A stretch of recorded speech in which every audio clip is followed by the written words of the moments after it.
जय बोलो नारायण भगवान की। తృతీయోధ్యాయం ప్రారంభ। ఇక ఆ యొక్క శౌనకాది మహాములకు సూత మహర్షి వారి విధంగా చెప్తున్నారు కదా, అయ్యా నాయన ఇంకో కథను కూడా పిలిపిస్తానయ్యా, శ్రద్ధగా వినండి నాయన అని చెబుతూ ఉన్నాడు. పూర్వకాలం లోపల ఒక ఉల్కాంకుడు అనే ఒక మహారాజు ఉండేవాడు. ఆ మహారాజు చాలా చాలా బలశాలి, పరాక్రమశాలి.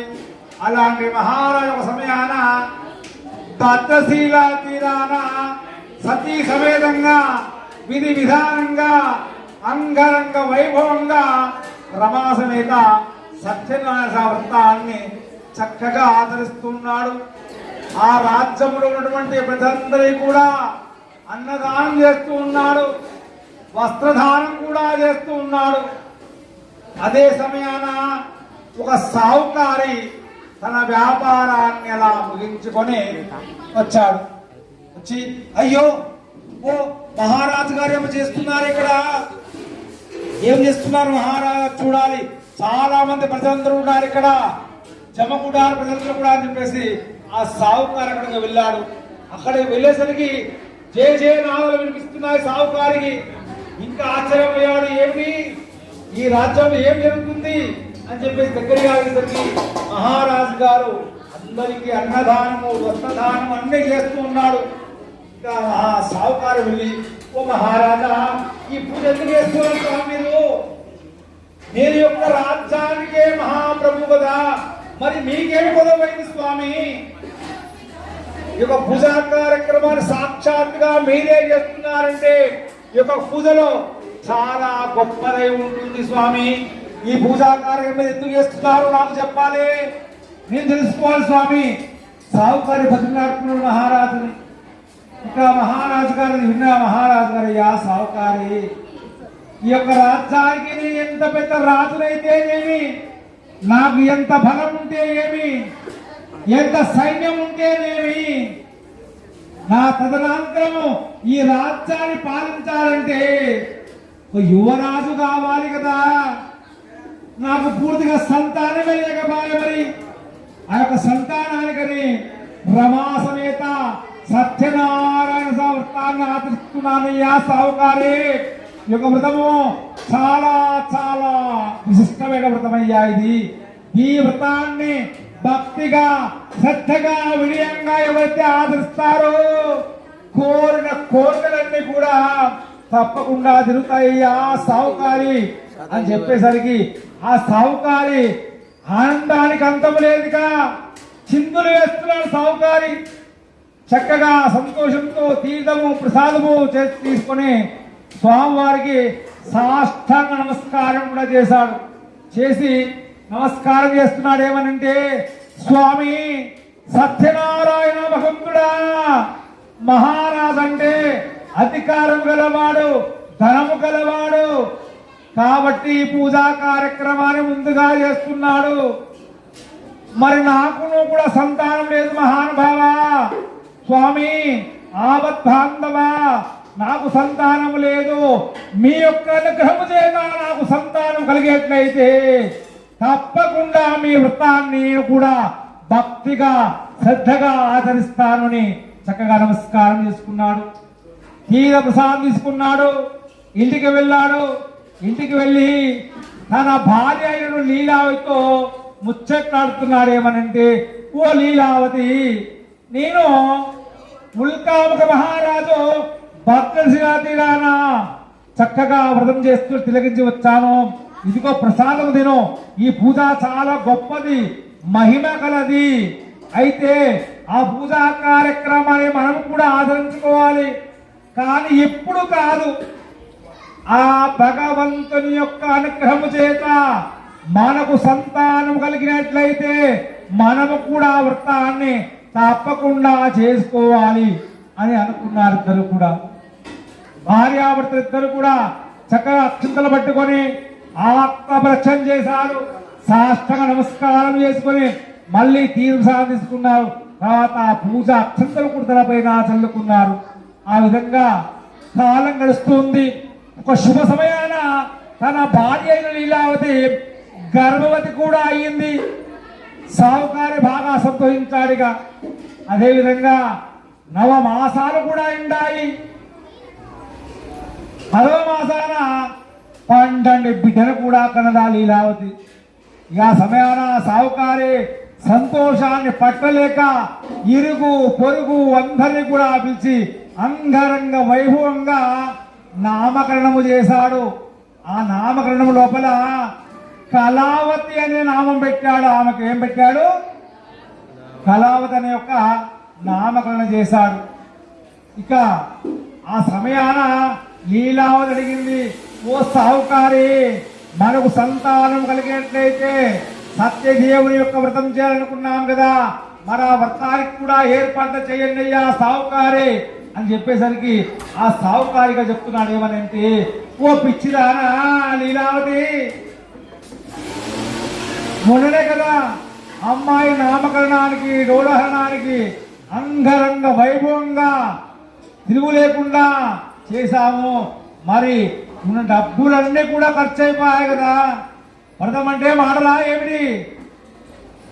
వీళ్ళంతా శుద్ధి చేసుకోవాలి, తర్వాత పూజా సామాగ్రి కావాలి, ఇరుకు పొరుగు మళ్ళీ పిలవాలి, వాళ్ళకు భోజనాలు పెట్టాలి, పూజా సామాగ్రి డబ్బులు కావాలి, మరి పురోహితుడు వస్తాడు, తనకు దక్షిణం కూడా ఇవ్వాలి కదా.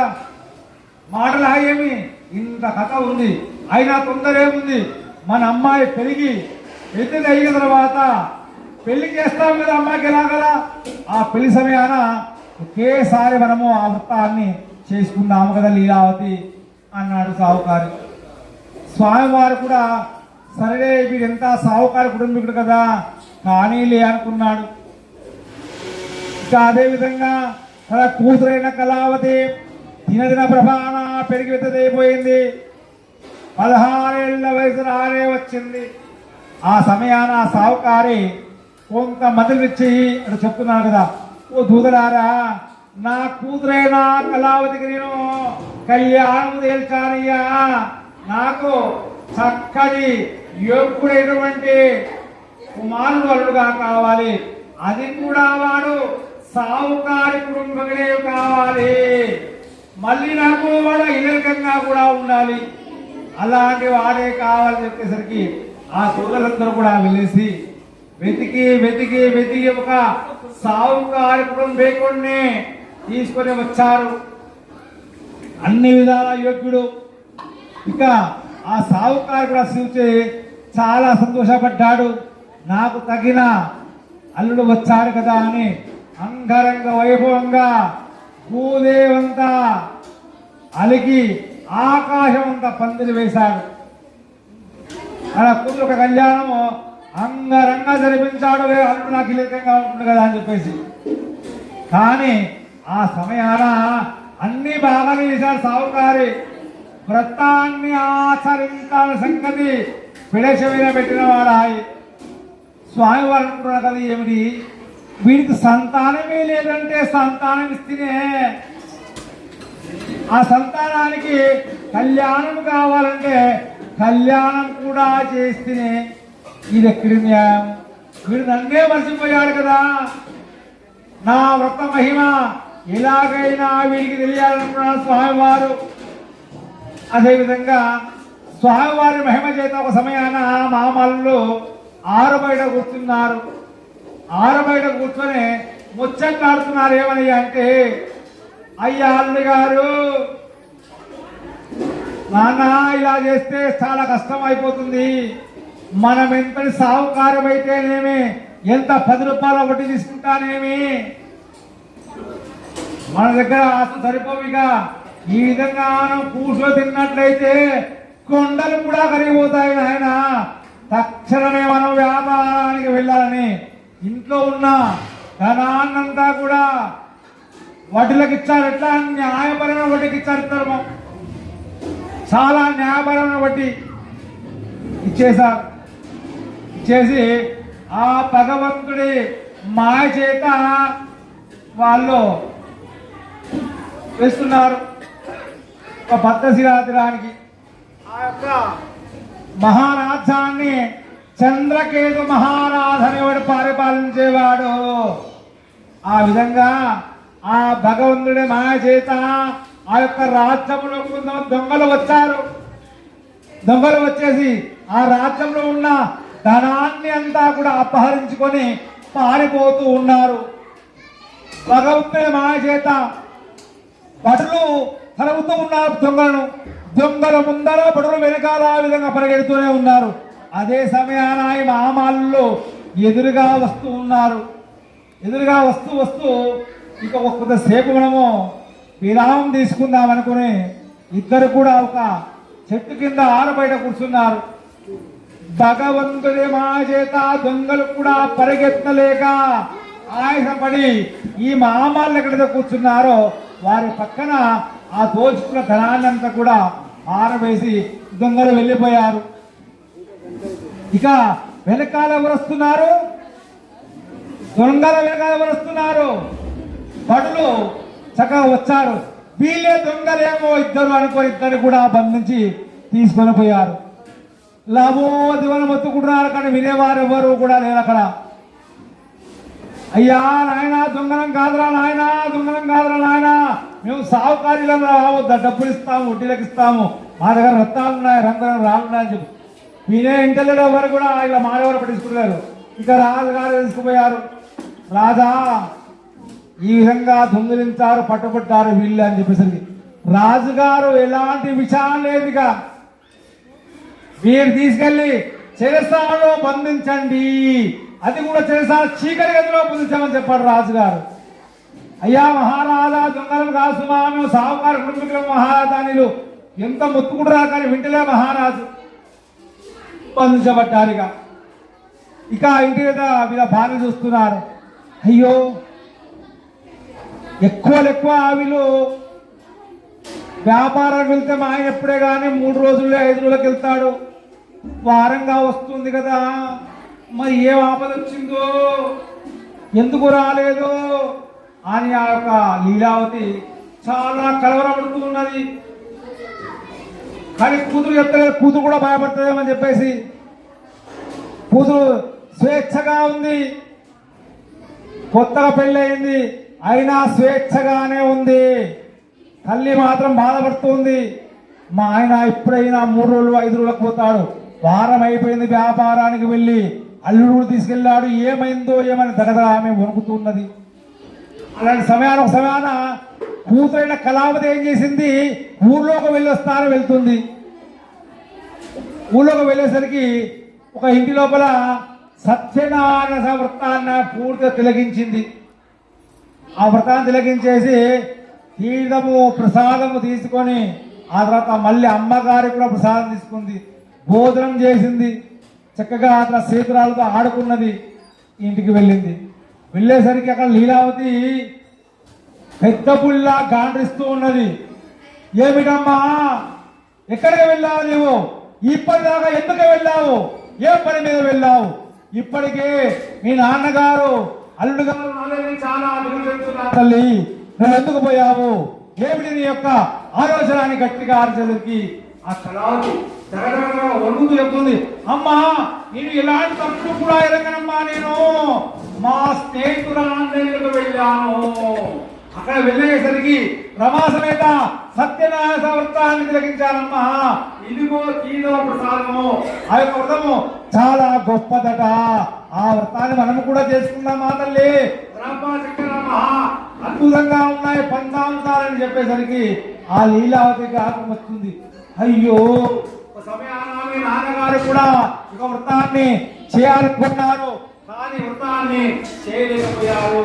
ఆ భగవంతుడి యొక్క ఆగ్రహం చేత మరి మీ నాన్నగారు అల్లు గారు ఆపదలేమో చిక్కుకున్నారు తల్లి, తప్పకుండా చేద్దామని తల్లి కొడుకులు కూడా చక్కగా ఒక సమయాన ఒక బ్రాహ్మణుని పిలుచుకొని ఇంటి లోపల ఇది విధానంగా అంగరంగ వైభవంగా అన్ని కూడా అలంకరించుకొని తమ యొక్క భర్తల కండ వారు ఉదాహరణ వేసుకొని ఇది విధానంగా భర్త అన్ని ఆచరించిన వారాయి.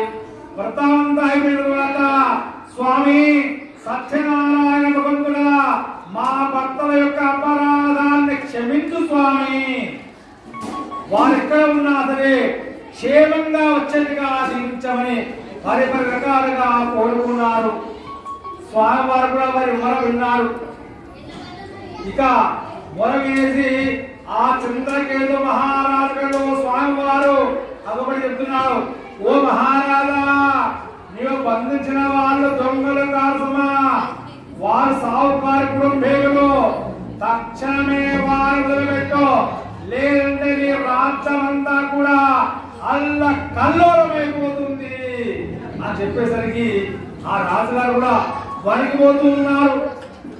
ఉదయాన్ని లేచి ఓహో కరగంటిగా అనుకున్న మహారాజు ఇక ఆ మామాలందరినీ కూడా పిలిచాడు. రాజుగారు పిలిచేసి, అయ్యా మీరు భగవంతుని యొక్క ఆగ్రహానికి గురై ఉన్నారు స్వామి, ఏదో ముక్కుబడిగా మీరు పూజా కార్యక్రమాలు చేయలేదు కాబట్టి ఈ విధంగా జరిగింది అని ఆ మహారాజు గారు వారి దగ్గర ఎంత ధనాన్ని సాధించుకున్నారో దానికి రెట్టింపు దానికి సాగనంపుతూ ఉన్నారు. ఇక ఆ విధంగా మామల్లు తెలుగు ప్రయాణాన్ని చేపట్టిన వారు ఆ విధంగా తృతీయోధ్యాయం